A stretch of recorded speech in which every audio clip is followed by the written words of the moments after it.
Hello friends, welcome back to our channel. இன்றைக்கி நாம் என்ன பார்க்க போகிறோம் அப்படின்னு பார்த்தீங்கன்னா, கப் கேக் எப்படி செய்கிறது அப்படின்றத பார்க்க போகிறோம். நம்மளோட ஹெல்த்துக்கு ரொம்பவே நல்லதாக இருக்கக்கூடிய கோதுமை மாவில் தான் நாம் இதை வந்து செய்ய போகிறோம். ரொம்பவே டேஸ்ட்டாகவும் ரொம்ப ஸ்பாஞ்சியாக இருக்கும். இது வந்து வீட்டில் இருக்க சிம்பிளான இன்க்ரீடியன்ஸ் வச்சு நம்ம செஞ்சிடலாம். கோதுமை மாவு, ஏலக்காய், பால், சர்க்கரை, ஆப்ப சோடா, சால்ட்டு. ஸோ இது இருந்தாவே போதும், நம்ம ஸ்பாஞ்சியான கப் கேக் வந்து செஞ்சிடலாம். எங்களோட சேனலில் இது வரைக்கும் நீங்கள் சப்ஸ்கிரைப் பண்ணாமல் இருந்தால் ரைட் சைடில் இருக்க சப்ஸ்கிரைப் பட்டனும் பக்கத்தில் இருக்க பெல் ஐக்கானும் கிளிக் பண்ணிக்கோங்க. அப்போ தான் நாங்கள் போடுற வீடியோஸ் எல்லாம் உடனே உங்களுக்கு நோட்டிஃபிகேஷனில் வந்துடும். ஸோ வாங்க வீடியோக்குள்ளே போகலாம். ஃபஸ்ட்டு 1.25 கப் அளவுக்கு சர்க்கரை எடுத்துக்கலாம். இதே மாதிரி கப்பை தான் நான் இப்போ வந்து ஃபுல்லாக மெஷரிங்க்கு யூஸ் பண்ண போகிறேன். நீங்கள் வந்து இதே கப்போ இல்லைன்னா ஒரு டம்ளர் எது எடுக்கிறீங்களோ அதே வந்து ஃபுல் மெஷர்மெண்ட்டுக்கு யூஸ் பண்ணுங்கள். இந்த 1.25 கப்பு சர்க்கரையை வந்து நான் இப்போ வந்து மிக்ஸி ஜாரில் அரைச்சி எடுத்துக்க போகிறேன். ஸோ இப்போ மிக்ஸி ஜாரில் நான் அந்த சர்க்கரையை ஆட் பண்ணிக்க போகிறேன். இதோட நான் வந்து 2 ஏலக்காவை வந்து இது கூட ஆட் பண்ணிக்கிறேன். ஸோ ஆட் பண்ணிவிட்டு இந்த மாதிரி ஒரு ஃபைன் பவுடராக வந்து நாம் அரைச்சி எடுத்துக்கலாம். அதே மாதிரி இருக்க 2 கப்பில் நான் வந்து இப்போ கோதுமை மாவு எடுத்து வச்சுருக்கேன். இந்த கோதுமை மாவை நீங்கள் வந்து ஜலிச்சு யூஸ் பண்ணிக்கலாம். நாங்கள் ஆல்ரெடி ஜலிச்சு வச்சதுனால நாங்கள் டைரெக்டாக அப்படியே யூஸ் பண்ணிக்க போகிறோம். ஸோ இப்போ இந்த 2 கப்பு கோதுமை மாவை நாம் வந்து மிக்சிங் பவுலில் ஆட் பண்ணிக்கலாம்.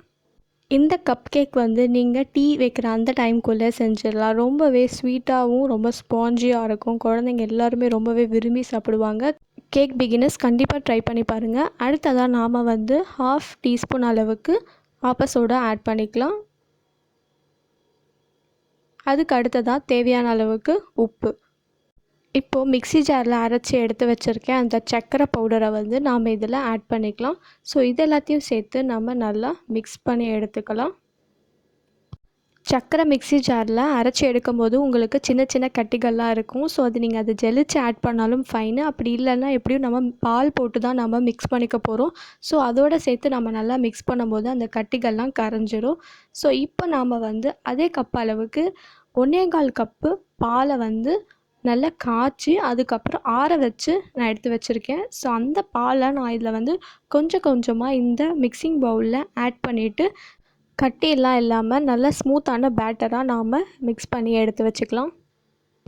இப்போ பாருங்கள், நாம் நல்லா கட்டியெல்லாம் எதுவுமே இல்லாமல் ஸ்மூத்தான பேட்டராக ரெடி பண்ணி வச்சுருக்கோம். ஸோ இந்த கன்சிஸ்டன்சிக்கு வந்தால் போதும். நம்ம சொன்ன மெஷர்மெண்ட்ஸ்லாம் கரெக்டாக ஃபாலோ பண்ணிங்கன்னா உங்களுக்கு கேக் வந்து நல்ல ஃப்ளஃபியாக அண்ட் ஸ்பாஞ்சியாக உங்களுக்கு கிடைக்கும்.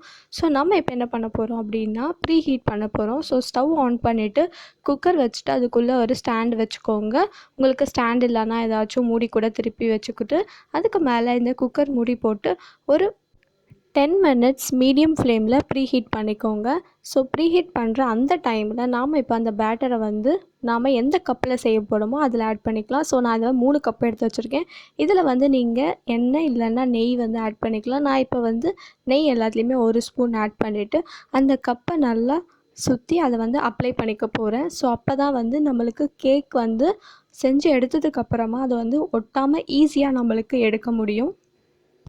ஆல்ரெடி ஓரியோ பிஸ்கெட் கேக் வந்து நம்ம சேனலில் செஞ்சுருக்கோம். ஸோ அது எப்படி செய்யணும் அப்படின்னு பார்க்கணுன்னா மேலே டிஸ்பிளே ஆகிற லிங்க்கை வந்து கிளிக் பண்ணி பாருங்கள்.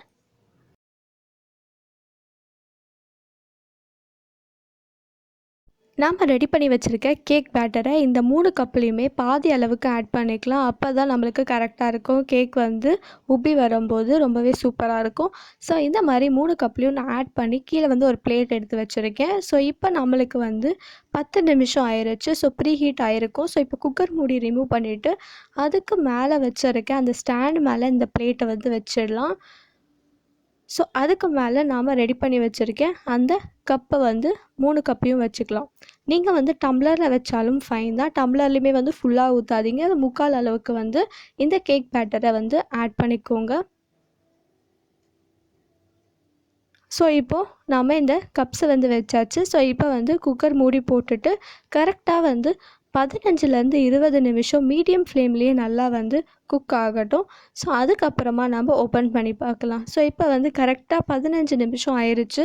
ஸோ நான் இப்போ வந்து ஓப்பன் பண்ணி பார்க்குறேன். ஸோ பாருங்கள், நல்லா கொஞ்சம் நாம் ஊற்றின அளவை விட நல்லா ஃப்ளஃபியாக உப்பி வந்திருக்கு. ஸோ இந்த டைமில் நான் வந்து ஒரு நைஃபை வந்து உள்ளே இன்சர்ட் பண்ணி பார்க்குறேன். ஸோ பாருங்கள், 2 சைடுமே ஒட்டாமல் வந்திருக்கு. ஸோ இதுதான் வந்து கேக் வந்திருக்க பதம். ஸோ இந்த ஸ்டேஜில் நாம் ஸ்டவ் ஆஃப் பண்ணிவிட்டு நாம் கேக்கை வந்து வெளியில் எடுத்துக்கலாம். ஸோ ஆறுனதுக்கப்புறமா நீங்கள் கப்பை திருப்பி தட்டினாலே போதும், உங்களுக்கு வந்து கேக் வெளியில் வந்துடும். பாருங்கள் எந்த அளவுக்கு ப்ளஃபியாக இருக்குது. ஸோ ப்ரெஸ் பண்ணும்போது ரொம்பவே ஸ்பாஞ்சாக இருக்குது, ரொம்பவும் டேஸ்ட்டாக இருந்துச்சு. ஸோ நம்மளோட கப் கேக் வந்து இப்போ ரெடி ஆயிருச்சு. இந்த மாதிரி நீங்களும் கப் கேக் உங்கள் வீட்டில் ட்ரை பண்ணி பாருங்கள். இது வரைக்கும் கேக் செய்யாதவங்க கூட ரொம்பவே சர்ப்ரைஸ் ஆவீங்க. ஸோ இந்த வீடியோ உங்களுக்கு பிடிச்சிருந்துச்சுன்னா மறக்காமல் லைக் பண்ணுங்கள், ஷேர் பண்ணுங்கள், சப்ஸ்கிரைப் பண்ணுங்கள். இந்த மாதிரி உங்களுக்கு என்ன வெரைட்டி ஆஃப் ஃபுட்ஸ் வேணும் அப்படின்றத மறக்காமல் கமெண்ட் பண்ணுங்கள். தேங்க்ஸ் ஃபார் வாட்சிங்.